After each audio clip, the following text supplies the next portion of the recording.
All right, what's up, guys? VV back with another video. And in today's video, we're going to be revisiting Eustass Kid again. That's right. We actually watched we actually put out a video on this leader about 2 weeks ago. And I just can't get enough of this leader, guys. To be honest, I can't get enough of OP10. I mean, between Blue Black Usopp, Red Green Smoker, Yellow Eustass Kid, what else is there? Green Yellow Trafalgar Law. I still like the others as well. Red Blue Caesar Clown and Red Purple Sugar. Those are both very good as well. But the first four I mentioned, I'm really enjoying. And OP10 has just been an absolute banger for me so far. I've been really enjoying OP10, especially after the bans and all that, the update. So with that in mind, we're gonna hop into this. Let me lay out the video for you real quick. First things first, we're going to head over to the deck list. We'll break down what we're running today, and we'll talk about that. Then we'll head over to the sim, check out 5 games on the sim, and then we'll finish off the video by going back over the deck list, and I'll tell you guys what I think going forward, okay? As usual, I'll have everything time-stamped down in the general description, and I'll have all relevant deck lists and links and things like that in the comment section below. If you have any comments, questions, or suggestions, please do not hesitate to put those down in the comment section below as well. Okay, or hop on the VV Theory Discord. Link is in the channel description. Now, let's do this, guys. Let's hop straight into it. We're going to go over to the deck list first. And not much has changed since the last time that I put out a video on Eustass Kid. I do think I was running an OP11 list then, and this is going to be an OP10 list. And we did make one addition. I have to give a shout out to my guy Aiden. One of the people on the Discord who gave me this idea to run Sabo in Yellow Eustass Kid, and I've been really enjoying that, and we'll see how it goes in today's video. It's not necessary, it was just a fun tech choice, and I'll talk about it more as we get into it. We're also going to be trying this out in today's video as well. So again, I'm going to talk about the leader for the new players real quick, and then we'll run through the list. 5,000 power, 5 life, Yellow Eustass Captain Kid here is Supernova and Kid Pirates type. At the end of your turn, you may turn the top card of your life cards face up, and then set up to one of your 3 to 8 cost characters with a Supernova type as active, and then that character gains blocker until the end of your opponent's next turn. So, with that in mind, all of the 3 cost, 8 cost characters in here we can set as active if they are Supernova type, right? But we're running 4 Viola, 2 Sanji. This is actually a really nice character to combo with your leader effect if you can pull it off. Very good stuff going on there. Then we're running 2 Capone Beige here. We're running 2 Kazuki Hiyori, 4 Portgosti Ace, the 10 cost, 4 Urouge, 3 of this Scratchman Apu, nice little 1 cost blocker, 4 Basil Hawkins, 4 Monkey D. Luffy, 4 of the 8 cost, excuse me, 4 of the new 8 cost Eustass Captain Kid, 4 of the, I guess most of these are new, right? A lot of these cards are OP10, but then we're running 4 of the 3 cost 2K counter X Drake, 4 of the 7 cost Trafalgar Law, 3 of the Sabo, and then 3 of each of these events here, the 0 cost 3K, you're the one who should disappear, and 3 of Electromagnetic Cannon, okay? So with that in mind, there's not a whole lot to talk about. Most of these cards are pretty well known by now. If you're a newer player, hopefully you were pausing and reading each one of these as I went over them. But I do want to talk about 2 cards in particular in here. Really 3 cards. This Scratchman Apu, as soon as we get to OP11, it immediately becomes this card right here. Where'd it go? I don't even see it, guys. It's the new, there's a new beige coming out. There it is. Scratchman Apu becomes this new beige pretty much immediately as soon as we get access to OP11. And then also another card I want to mention is in OP, well, whenever we get this promo, this is just a 2K counter promo law that's Supernova type, and trigger can come into play if you and your opponent have a total of 5 or less life cards. This will take the place of one of your 2K counters. You can even take out like the Capone Beige, because this one unfortunately is only Fire Tank Pirates. This is not a Supernova type card for whatever reason, right? It's just not that way, even though this beige is. Excuse me. And then the same idea with this Sanji here. You can pick and choose what you want to keep, but whenever, if we ever get access to this promo card over here in the West, this card will go into the deck, I believe, as a 4 of, and you can replace it with any of these 6 2K counters of your choice. And like I was saying, I would go up to 4 Capone Beige instead of the Scratchman Apu once we get access to this card. And in the place of the 4th one, I'd probably just drop down -1 of the 0 cost event. That's just how I would do it, at least, at first glance. Okay, so now going into this card here in particular, I do want to talk about Sabo. Why am I running this card? Well, it's a 5-cost, 6,000 power character with a 1k counter, so it's pretty well statted, all things considered. And imagine this. Imagine we're on a 6 Dawn turn, right? So say we went second and we played out Basil Hawkins on turn 2, and we turned into a blocker, and now the top card of our life is face up, where we can't use our leader effect next turn unless our opponent attacks, right? Well, here's the thing. Say they don't attack into us. Well, now we can't even, you know, what do we do? If our opponent decides not to attack into us, well, now we actually have the option with Sabo. There's other options as well. By the way, we could use Hiyori. There's all kinds of different things you can do with a deck like this. I mean, even pushing it to the bottom with one of these electromagnetic cannons and stuff like that. But another option we have now with this card, and I forgot to mention Viola. Viola can also flip cards face down. Anyway, with Sabo, though, we could just trash the top card of our life to KO a 5-cost or lower target. And imagine how that might look in the current meta, right? So say you're playing against any deck that's running green. Maybe they just played out a Cavendish. Okay, well, no problem. We're going to follow up with this Sabo here. We'll trash our top life card, whatever. Because think of it like this. Let me say it like this. If your opponent attacks in, maybe you don't want to lose life. Maybe you should just cash in on the Basil Hawkins to make them trash a life. And then when they play out the 5-cost Cavendish in response, or the 5-cost Smoker, no problem. Now you can trash the top card of your life and KO their character. It's just something to consider. It is a pretty decent interaction for this list. Okay, and then last but not least, I did add I was going to say Supernova Cannon. This electromagnetic cannon here, this is another way to pop 5-cost targets. Let me say this right now. If you do not have a way to target 5-cost characters in the current game, 5-cost Luffy, 5-cost Smoker, 5-cost, what's his name, Cavendish, there's a lot of 5-cost targets in this game right now that are very, very important to be able to hit. 5-cost Trafalgar Law, or excuse me, 5-cost Eustass Kid, the purple one, that can get Dawn back. There's a lot of different targets that you can hit, right? And if you can't hit them, like if you don't have access to a card like Electromagnetic Cannon or Sabo, it can make your matchup pretty rough. Okay, that's enough of this, guys. Let's go ahead and get into some games on the sim. First up, we have a game versus Red Shanks. Let me go and put my camera back over to here. Volume is off, speed is on 2x, and here we go. Let's see here. Do I have to adjust it one more time? You guys know me. I always have to adjust my camera a few times. So we're going to go ahead and start off going first, which I think we would prefer going second most of the time. Most of the time, I think we would like to go second, but our going first curve is not terrible because we are running the Searcher still, right?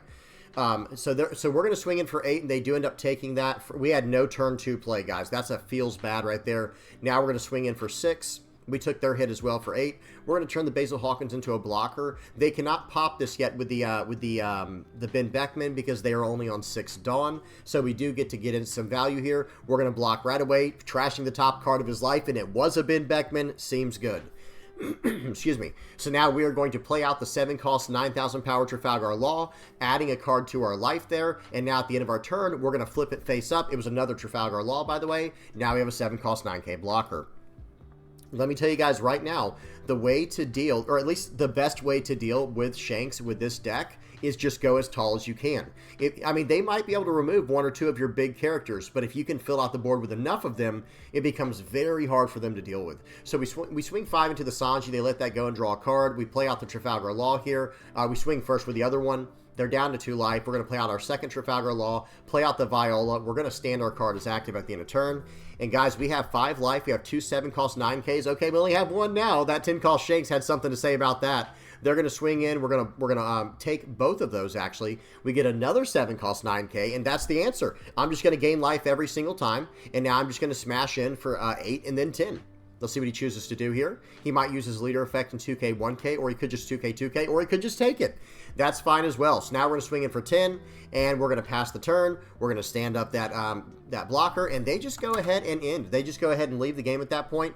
The game was not over, that's for sure, but I think their best follow-up play, and consider this, guys. They do have a 0-cost 3K. They have a 1-cost event here, and they have a 2K and a 2K counter and a 1K and a 1K counter and a 2K over here. They had plenty of counter power, but I think the way they see this is, okay, what are they going to do this turn, right? So I'm going to block one of these hits, right? If he swings in for 7 with Beckman, okay, I'm just going to block with my blocker. And if they swing in for 12 into my blocker, I give him the Viola, and I just counter out of his leader attack. I'm still at 4 life.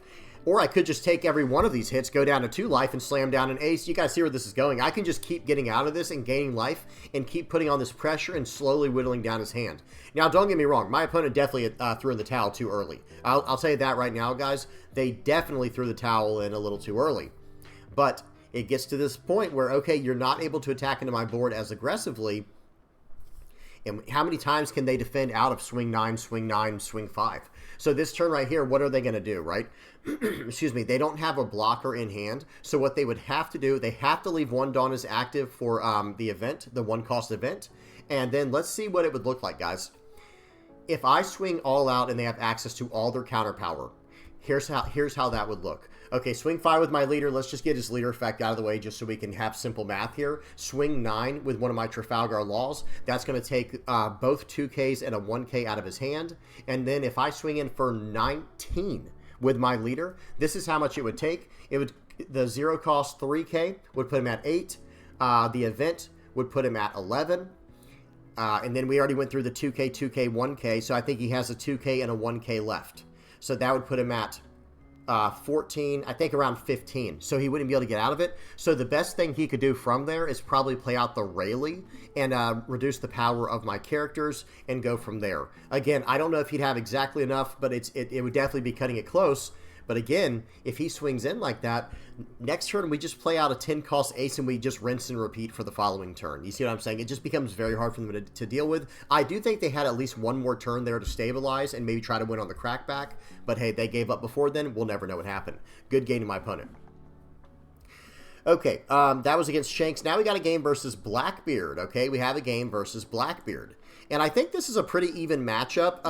Here's how I feel about Blackbeard in general, guys. I think this is like the new Nami matchup or the new Enel matchup where you just have to have knowledge of how to play against this leader if you want to be able to beat them. You do have to know how to play against them, and typically that is just going as wide as you can and as, you know, as big as you can on curve and everything. So we attack into his Searcher there. We're not really in a super rush here. Let me see something. Volume is off. Speed is on 2x. Okay.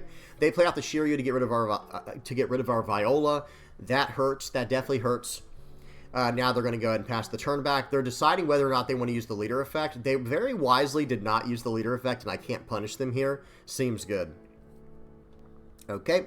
We're going to swing in for 5. They're going to give us a 1K counter, and then we are going to give this Uruj blocker. We play out a 5-cost 7K. That's just a nice card to play out on curve, and we're just going to keep doing that, right? We're going to play out the 7-cost next, then we're going to play out the 9-cost. We're just going to keep going, or the 8-cost, and keep going down that way. Okay, so they are searching. They have 5 life left, and that's actually not what they want. They want to go down in life a little bit to keep their hand size big enough. Because remember, they have to trash 1 card at the end of this turn, or I'm going to gain the life back that they're attacking in for right now. Okay, so they're going to swing for 8. I think we're going to take this. Now we can just block out of the Shiryu if they attack them with that. They're going to use the Searcher event. They search up a Martial D Teach, getting rid of another Martial D Teach. Okay. And now let's see what they do. They do not trash a card at the end of the turn because they only have 4 cards in hand. Well, we are going to punish them for that. We swing for 5. They take it. We swing for 7. We could have swung for 6 technically, but I don't want him to know what my play is this turn. Okay, let's see what they took that. Is it going to be a trigger? They're going to nullify my leader effect with that trigger, guys. That is not fun. That's unfortunate, but we still get to gain a life because they did not turn off our on-play effects with their leader effect for the turn. But the activation, the trigger of Liberation, or that should be Black Hole. Liberation is the 6-cost one. The 4-cost event named Black Hole, the trigger can turn off an effect of a, I think, a character or a leader for the turn. So at the end of my turn here, I was not able to stand up my Trafalgar Law. Or stand up my Uruj and turn him into a blocker. Very well played by my opponent. That's very nice. Okay, they're going to play out a Van Augur. Now what? They're going to come in for 7 here. We're just going to take that. It was a trigger, draw 2, trash 1. Seems good. We'll probably just get rid of the Basil Hawkins. Probably shouldn't have got rid of the Basil Hawkins, to be honest. But guys, we're just going to play the biggest character we can every single turn now. And we're going to start really laying it on thick here. Okay, my opponent turned a character sideways. They're going to trash a card for the turn. Or, they're going to do a search here. They really need to trash a card this turn, guys, or I can hit them with an 8-cost Eustass Captain Kidd. They do. Okay, very well played. We're going to go 7 into 7. We love to see that, guys. We love to see that. Absolutely, thoroughly enjoy seeing a character sideways. They give us a 2K. Now I'm coming in for 9K into it. They have 3 cards left in hand. We're going to swing for 5. Watch this, guys. I think it's another trigger. This time it was Liberation, the 6-cost, which negates the effect of my leader. You hate to see it. That's twice in a row I've not been able to use a blocker to help me out here. We're going to play out the 8-cost Eustass Kid here. We're going to cycle into turn. We're going to play out a Scratch Minapoo, and here we go. Okay. Our board is very big right now. Our board is looking very strong. We have a nice little 1-cost chump blocker. They're going to -3, and they played out a Liberation. I did type over on the side. I said, hey, make sure you read Liberation. It is not the cost of the character. It is the base cost of the character. So they did have a little whoopsie-daisy there. They did have a little bit of a mess up. Okay? Either way, we could have 2K countered out of this attack. It's not a big deal either way. They do end up giving up after that, because imagine what's going to happen now. Say they load up for 4 and swing 9 into my guy. I give them a 2K counter. That's all I have. Or if they attack in life, we're just going to take it. And now in my following turn, they have to trash something from their hand with the remaining, because they probably would have swung 7 into face, play out the Lafitte, do some searching, trash the Kuzan for the turn, and then plan on next turn playing out a Marshall D Teach, right? But until then, guys, I have I have a 9K and a 9K on the board. I can actually just go for lethal here now. The more I think about it, yeah, guys, looking at the searches, I knew he had 1 Marshall D Teach. So in this situation, I could actually just swing for 9, swing for 9, swing for 15, and that's game, right? He's in a lot of trouble here. So maybe swing 9, 11, 13. That's probably the best way to do it. Good game to my opponent either way. Guys, make sure you know what your cards do. Liberation, the 6-cost event for Blackbeard Pirates, and Shiryu, the 4-cost character, they go off of base cost. So you can't reduce the cost and get a bigger target. They go off of base cost. Make sure you keep that in mind when you see that card. Okay, so that was against Blackbeard. Now we have a game versus Blue-Black Usopp. Excuse me. Volume is off. Speed is on 2x. Here we go. Let's see who gets to go first. I get to go first here, but this time I did get a pretty decent start with the 1-cost searcher, and I have another 1-cost searcher next turn and a 1-cost blocker. Very nice. That allows us to play around. Let's see. I'm probably going to swing for 5. I should have swung for 6, to be honest, but that's okay. But I was going to say, in this situation here, you know, we can actually play around pudding if my opponent's running that. Okay, so I'm not sure what happened there. They trashed the, they trashed the Gravity Blade Raging Tiger with the Leo's effect, I believe. Okay, they're going to 1K counter out of that. I'm going to swing for 5. That was very, very greedy there. That was a very aggressive play. I'm not a huge fan looking back at it. Okay, so let's see what happens here. They have a Frankie on the board. Looks like we're going to poke in for 5. Okay, they're going to answer right away, draw a card, pull out a Leo from the trash. Seems pretty good. Now, right here, we're going to play out the Basil Hawkins. We're going to play out another Searcher. We're going to grab the Eustass Kid there. That's going to come in very handy. We're going to make the Basil Hawkins a blocker for the turn, and look what our top card is in our life. Very nice. There is one thing to be said about that. Look at that. They said we're not attacking. They said I am not attacking into that. You are not getting a card from that, sir. And plus, he probably doesn't want me to gain life here because this is my 7 Dawn turn. Well, bad news. Watch this. Now we're going to show him a... What did we show him from that? Excuse me. 1 second, guys. I play this out, and I put a 1-cost Apu into life. I swing in for 5. They're going to block out and draw a card. And then we're going to stand this card back up with blocker. It's his turn again. Okay? Actually, I don't think they did draw a card from that the more I think about it. Maybe they did. I didn't quite see it. They're going to play out Rebecca. They're going to probably bounce a card back to my hand. They're going to KO the Basil Hawkins. They have to lose a life from that. So they bounce back the Trafalgar Law. So pause. We should talk about that for just a minute, guys. I think they actually did that backwards. So watch how this turn goes right here. Sorry, so this is when I played out my card. I swing for 6. They're going to block. They did draw a card for that. We're going to stand our blocker up in a turn, and then they drew another card for their turn. So watch this. Pause. -3 makes my Trafalgar Law into a 4-cost. Okay, it makes it into a 4-cost. Now watch this. So both my characters are 4-cost, and they're going to play out a 7-cost Rebecca here, playing out a Kairos that can bounce a 5 or less, and then the Zoro that can pop a 4 or less. I think he should have KO'd my Trafalgar Law and then bounced the Hawkins back to my hand. Because remember, I could just play out the Trafalgar Law now and get another 7-cost 9K and gain a life in the process. So I think that was a slight blunder on my opponent's part there. Okay, and then KOing my Basil Hawkins means they also lose a life. So they're going to swing in for 6. We are going to take this. We have so many cards, you know, in life right now. We're just going to take that as more of a value play. And here we go. Looks like we're probably going to play out another 7-cost 9K. I don't hate that, guys. I really don't mind that at all. Let's see what we choose to do. We could also start burning their life. Yeah, notice I had the Eustass. Hang on, what did I put in life? 1 second. I put the Scratchman of Pooh back into life. I just keep showing him that for whatever reason. I guess I don't want him to know I have these other cards in hand. We're going to swing in for 8. This is probably going to burn his last, a life here.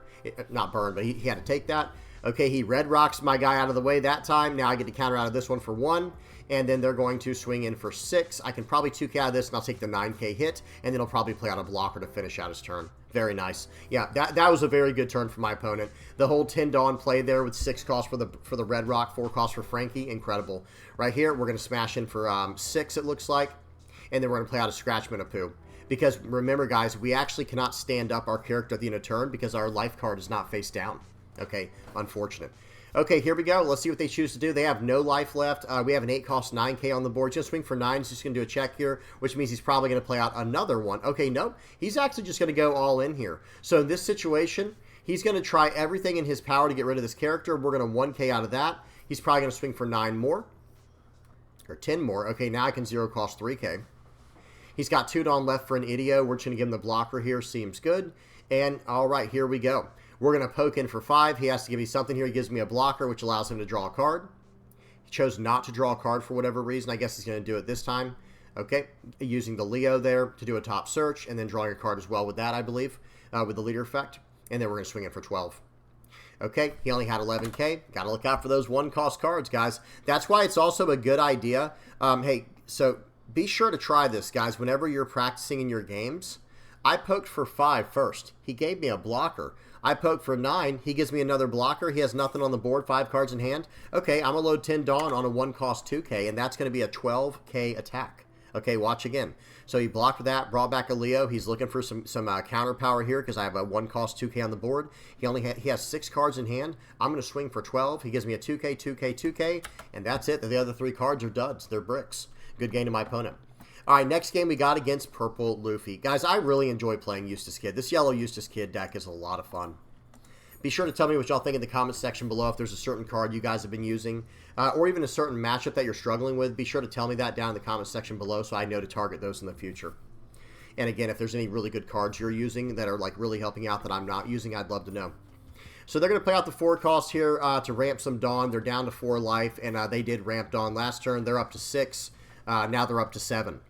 We play out the Basil Hawkins. Now if he chooses to attack in, first of all, we get an electromagnetic cannon. And second of all, we get to potentially block out and make them lose life if we don't want to use the trigger.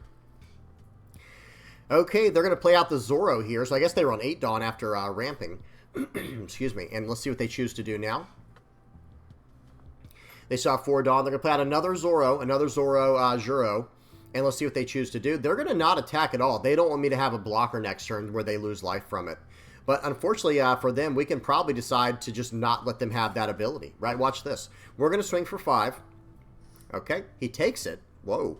We're going to swing for 5 more. No way he takes this one too, right? That would just be crazy talk. Okay, they're going to 2K counter out of that. We're going to play out the Hiyori. We're going to push a card into life. We're going to take the card that was face down, or face up rather, and we're going to use that, and we're actually just going to pop one of his characters here. Looking at his top life card, it is a Gum Gum Giant. I'm going to put that at the bottom of his life.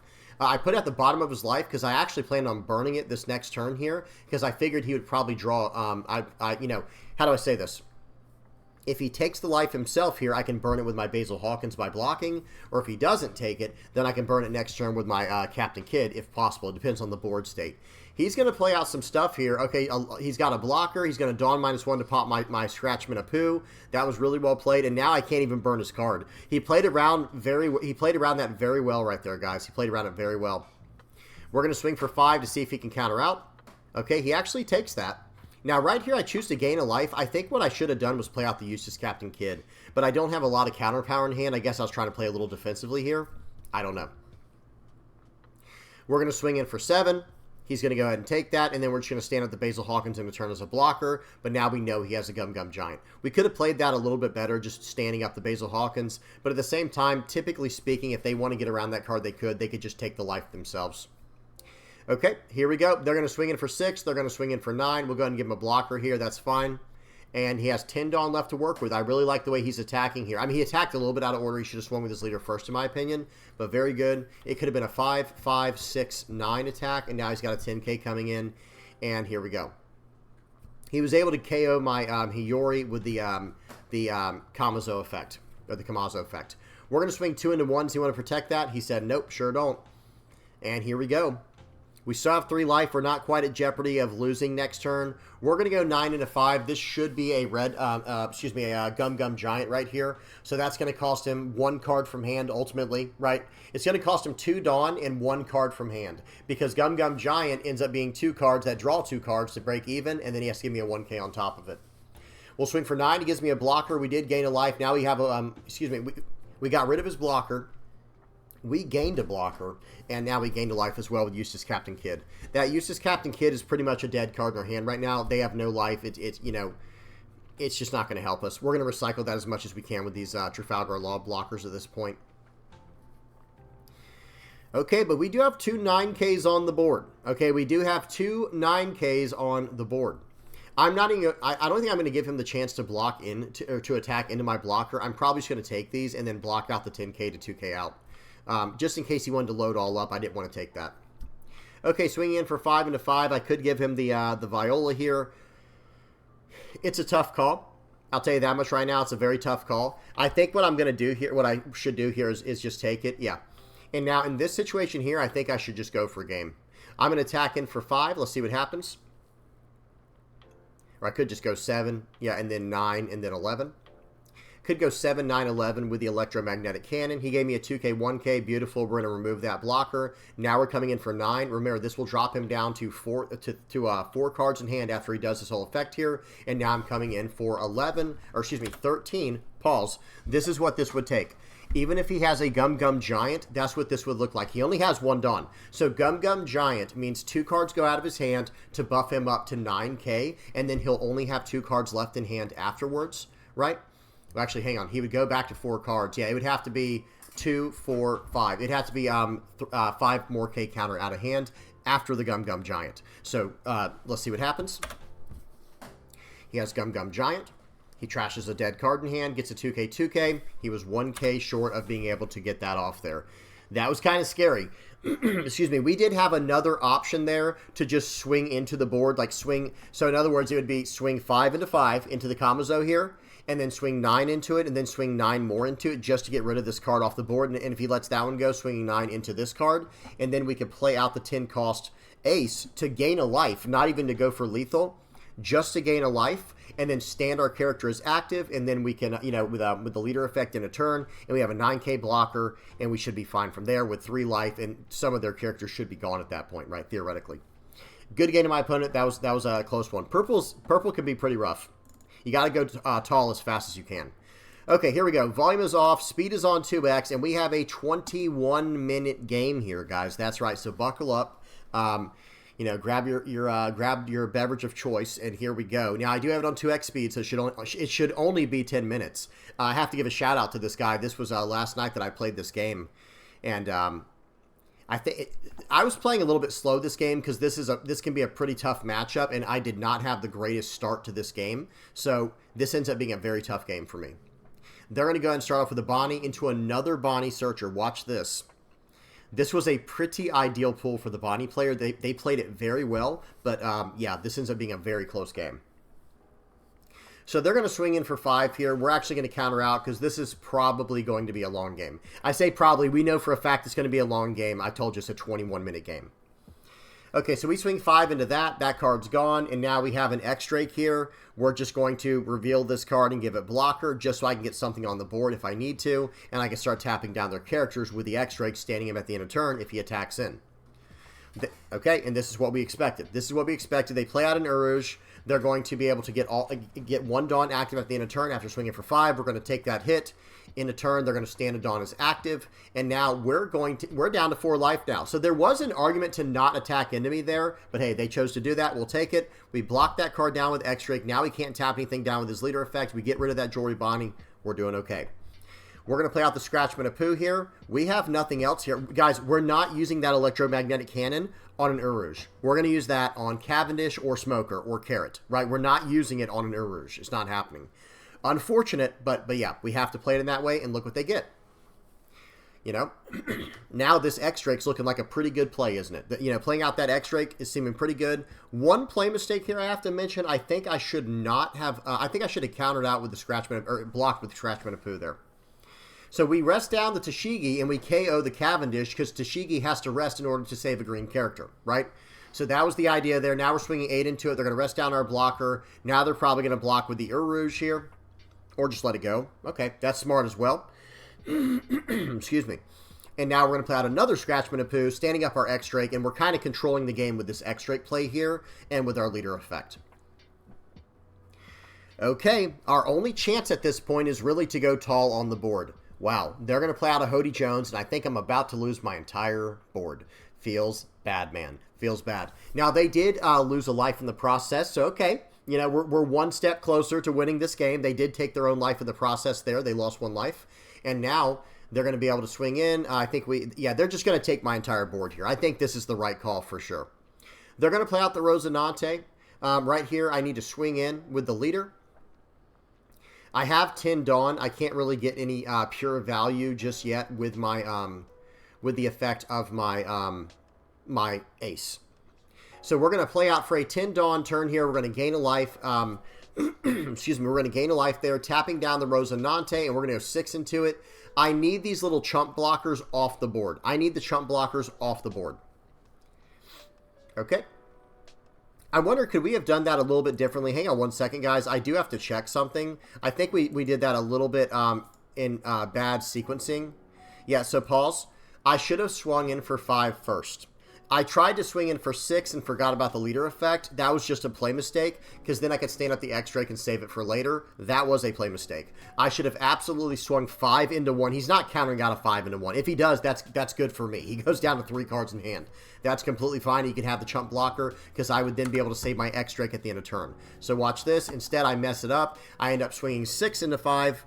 Or 6 into 1, and he's not going to counter out of it, but he gets to tap down my guy. That felt terrible, and now, in an act of desperation, I end up standing up my 7 cost 9k, because I cannot lose that card.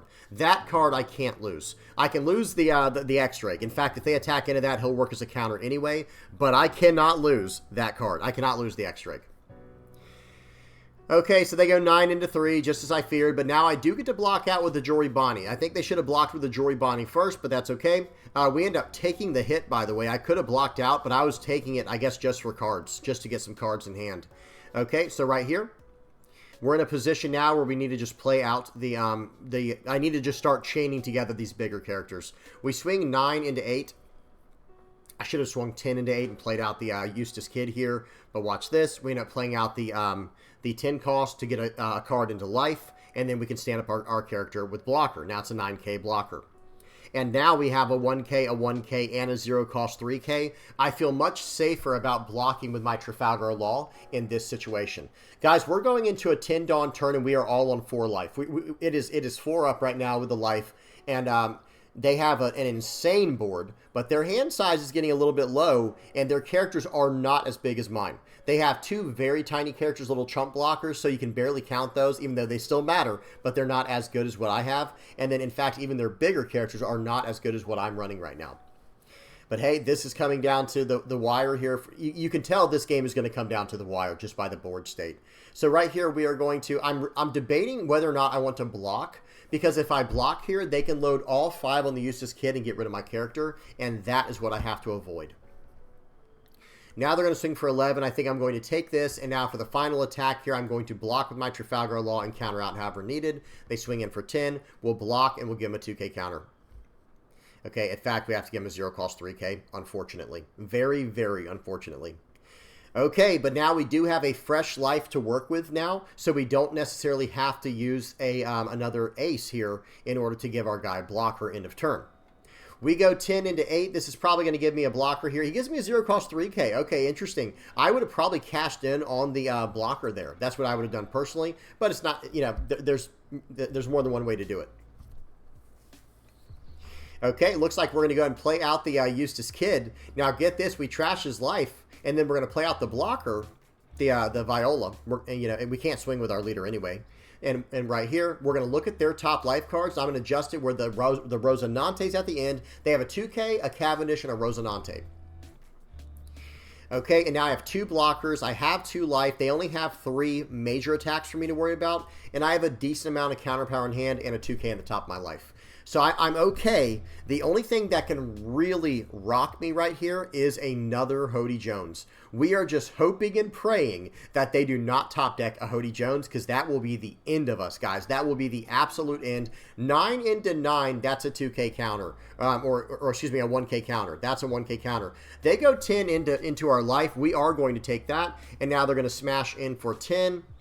I think I should block in 2K here because they only have 1 Dawn left. Okay, and now are they going to swing with Uruj? They might. We'll see what they do. Okay, they have one Dawn left. They're going to leave the 1 Dawn active. I'm going to swing 10 into 8 here. Here we go. Okay, what are they going to tap down? They tapped down my blocker, guys. I'm like, oh no, they're going for lethal next turn. Guys, things are getting very spicy now. But now I have 2 9K attacks going into this character. Watch this. The game's not over yet. The game is not over yet. We're going to go 9 and 8. This should cost a 2K from his hand or one of these blockers here. 9 more. This should be a blocker. Very nice. And now we're going to slam down the 10 cost ace. We're going to gain a life. We're going to go 10 into 8. And this should get a blocker unless he has a 0 cost 3K or 2K 1K in hand. I believe he has a 0 cost 3K. Okay, just waiting on my opponent here. Okay, I'm just reading Uruj while I'm waiting for my opponent to make their play here. They use a 0 cost 3K. Okay, end of turn. I'm going to stand up one of my cards. I think I technically should have stood up the Law, believe it or not, the 7 cost 9K Trafalgar Law, just in case they're running Carrot. Just in case they're running Carrot, it's technically the better play to stand up the Trafalgar Law in that situation. That was a slight blunder there. Because my opponent's not even at 2 life. I'm not even getting the end of turn effect of the 8 cost Law. Or the 8 cost Eustass Kid, rather. Okay, let's see what they're going to choose to do now. I have 1 blocker. They have 3 attacks. I can block 1, take 2, get out of 1. I should be fine. But watch what happens. This next part, my opponent got a little bit impatient with me, and if they're listening, you know, shout out to my opponent. This was a really good game. Something happens here. Watch this. So they're going to swing in. I'm doing a little bit of math. I have to make sure my math is clean here. And watch, I even get a very interesting decision. Watch what my final life is. I'll give you a hint. It's a 7 cost 9,000 power Trafalgar Law. That complicates everything at the end here. Watch this. They're going to swing in for 8. Okay? They swing in for 8. And now they can only swing for 10, swing for 10. I can already get out of that with what I have coming in off the top of my life here. And then depending on what my last life card is, that will determine everything. They swing in for 10. Watch this. And now they're going to swing in for 10 more. Pause. What would you do in this situation? It's not a simple answer, but if you think it's a simple answer, I don't think you're thinking hard enough. Because next turn, I have an option. So he's swinging for 10, right? So I could go 0 cost 3K with the Trafalgar Law to go up to 8, and then 2K, 1K, and I have a blocker for next turn. That's not the right play. If that was your play, I mean, it is a play. But here's the thing. Let's bust out the chess meter real quick. I love to bust out the chess accuracy meter. I would consider that a good play, but not an excellent play or like the best play, in my opinion. Because here's what I think the best play would be, and it does have a little bit of chance involved, but hear me out. If I go 0 cost 3K with the Basil Hawkins, right? With the Basil Hawkins for the 0 cost 3K, that's 3, putting us at 8. Beige gets us to 10, and then Viola gets us to 11. And then the only card I have left is a Trafalgar Law. Okay? Now, here's the thing. Here's where that gets a little bit sketchy. Here's where things get a little bit sketchy. And remember, I also have perfect knowledge of their life. They have a 2K, a 1K, and a 1K. So that's getting out of 1 9K attack, okay? But hang on, we're not there yet. So hear me out. What I think the best play is going 0 cost 3K with the Basil here, and then going 2K, 1K to get to 11. Then next turn, the only chance I need is to hit a Supernova. Because remember, guys, you have to put a Supernova character into your life. Now, if I don't get a Supernova character for my draw for the turn, that's okay. I still can try to go for lethal. I can actually just go 12 into this Eustass Kid here, and then I can go 9, 9, 9, and then it would probably be 7, 7 on the Viola, right? Or 6, 7 or something like that with the Viola, and hope for the best. Because like I said, one of the 9K, excuse me, these are 10Ks, so I need to redo the math a little bit there. Hang on. If I swing in for 12 with this card here, it would get rid of this card no matter what. And then if I swing for 9, 9, and then 11, 11, because I think I would have that left, right? I think I would have that left, because it would be 2 Dawn here, and then I have 8 left, so I could put 1 on here and have 7 left. Yeah, I think that's how it would go, guys. Sorry, I know this is a little confusing, but hear me out. I would still be able to go for lethal, even if I don't top deck the card that I need as a supernova, because watch how that changes the play. I'm going to move the accuracy meter, and let's watch this play out. So I have to do a lot of math here, and my opponent was getting very frustrated. They're like, hey, do you have it or not? You just counter or you don't. But in this situation, because of that Trafalgar Law on the screen right now, it really complicates things. Because I could just go the safer route, where I just save 1 blocker and just eat up this board and hope for the best. Because at the end of the day, Hody Jones just beats me, period. And like I said, my opponent was giving me a little bit of words here, and I understand I was taking a little too long. Beautiful. It would have been nice if it was a 2K counter, but here's the thing, it wasn't. So now I'm going to go 10 into 8, but and again, I'm still trying to do math here. So there's actually an argument for me to go for lethal right now, because the 10K got through. I was just going to play out this 7 cost 9K, gain a life, and then block her up, right? Just gain the life, block her up, and then I would have 2 blockers and a life, and then the only thing that could beat me in that situation is the Hody Jones. But I know it's not in his life, right? So I can even attack into his life freely without having to worry about that. But watch what we end up doing here. We could have gone for lethal here, just all 9s and then 11, 13 or something along those lines. And here we go. 9 into 5, that card's gone. I'm swinging in here. I'll swing with my leader first. They take it, swing in for 9, and right here, again, the coast is not clear yet. I'm going to play out the Trafalgar Law, and now I have 2 blockers, right? Standing up one of my cards here. I even leave the Eustass kid tapped in case he wants to attack into that. Sure, be my guest. I just need him not to win this turn. And the only thing that could get me is Hody Jones in this situation. That's it. Nothing else is saving this guy in this situation, right? Nothing else. Okay, so here we go. They play out a Cavendish. I'm immediately breathing a sigh of relief, and I knew he had that, and I know he has a 2K counter Apu in his hand from earlier on. I block out, and here we go. Okay, now it is time to go for lethal. It's going to be 9s across the board or bigger. It's going to be 9, 9, 11, 11, 11, or 9, 9, 11, 11, 13. Right here, we're talking a little bit on the chat. You can't see what we're saying, of course, because I have it blotted out. He rests down my guy. Here we go. Swing 9. Swing 10, and then everything on the leader. And that's going to be GG. Okay, they couldn't even get out of the 10K attack, actually. So, again, good game to my opponent. That was a close one. That was a very good game there. And it came down to the wire. And, hey, if they had just top decked a Hody Jones, that game was over. I had no chance. That was a great one. That was a fun one to end on. Okay, good game to my opponent again. Okay, I did end up rematching them. Just to kind of talk to him. I was like, hey, your game's going to be in tomorrow's video. Be sure to check it out. He's like, what are you talking about? I said, check on the VV Theory channel tomorrow. We had a fun little bit of banter after that. He ended up, being a lot more lighthearted after that. Because you never know who you're playing against on these sims, right? I have a random name every single time I play, so they have no idea if they're playing against me or not. Let me mention that real quick, too, before we dive into this list. Someone was messaging me in the chat in one of my streams. I stream every Monday, Tuesday, and Wednesday, guys. Please be sure to check that out if you don't already know about that or if you haven't already. But someone was like, hey, man, I played against you the other day. I saw the VV Theory is who I was playing against. And it's like, well, hang on. If you played against an individual with the name The VV Theory, that is guaranteed not me, right? That is not me, okay? I say thumbs up. No, that's thumbs down. That's not me ever, because I will never play with that alias just so I can play peacefully on the sim. And, so that way people don't change the way they play. We just get a normal game in. Okay, I had to get that out of the way. Okay, so here's the list, guys. Everything was playing pretty well. I don't even think we got the Sabo off in one of the games I showed off, and I haven't been able to use it much. So I will say the first thing I want to do is drop down one of these and probably just go up another one of these Scratchman Apus just for the time being. Excuse me, but it is nice to have the option to be able to pop a 5 or less character. It's a very strong card. Very, very strong card here. But everything else is playing very well. The Violas come in very clutch because they basically allow me to turn my life cards face down, establish a 2-cost blocker, and now I get another blocker at the end of the turn with one of my Supernova characters that costs between 3 and 8. This card, being able to just chain them together is what really makes this leader strong, because they can't even starve you at that point, right? So if you go on an odd curve here of like, turn 1 Luffy, of course, turn 2 into some type of 3-cost, it doesn't matter, to be honest. Viola, even X-Drake is fine going first. And then on your 5 Dawn play, if you can get out the Urouge, and then on your 7 Dawn play, start slamming down these Trafalgar Laws and chaining them together, remember, you're negating one of their attacks every single turn and making a blocker, so probably negating 2 attacks every single turn, and you're also developing a 7-cost 9k along the way. It ends up giving this leader a ton of advantage, so be sure to be using that and abusing that as much as possible. And then this 8-cost 9k is just great as well. It's just a great card. It's solid. It's ripping life away from our opponent. We'll take it every time.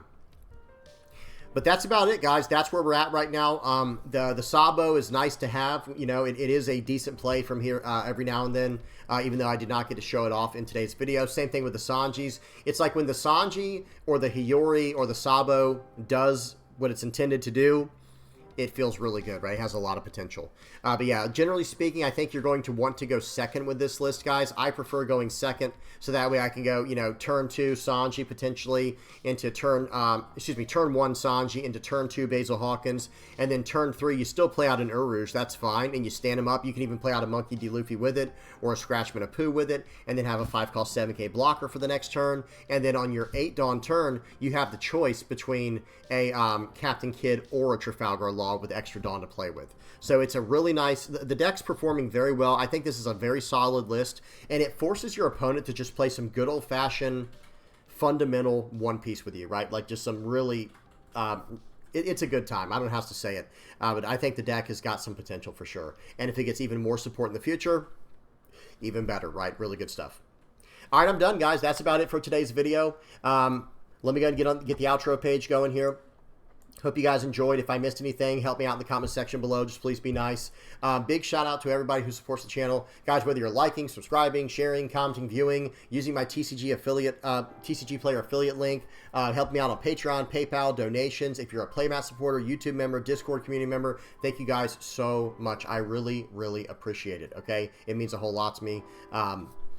One Piece, this is the game right now, guys. I hope y'all are enjoying it as much as I am. I really love what I'm doing, and all the support I get helps me do it even better, right? It helps me even more. Okay? All right, I'm done. Hope y'all enjoyed. Please don't forget to like, subscribe. If you have any comments, questions, or suggestions, please don't hesitate to put those down in the comment section below. And, yeah, that's it. Till next time.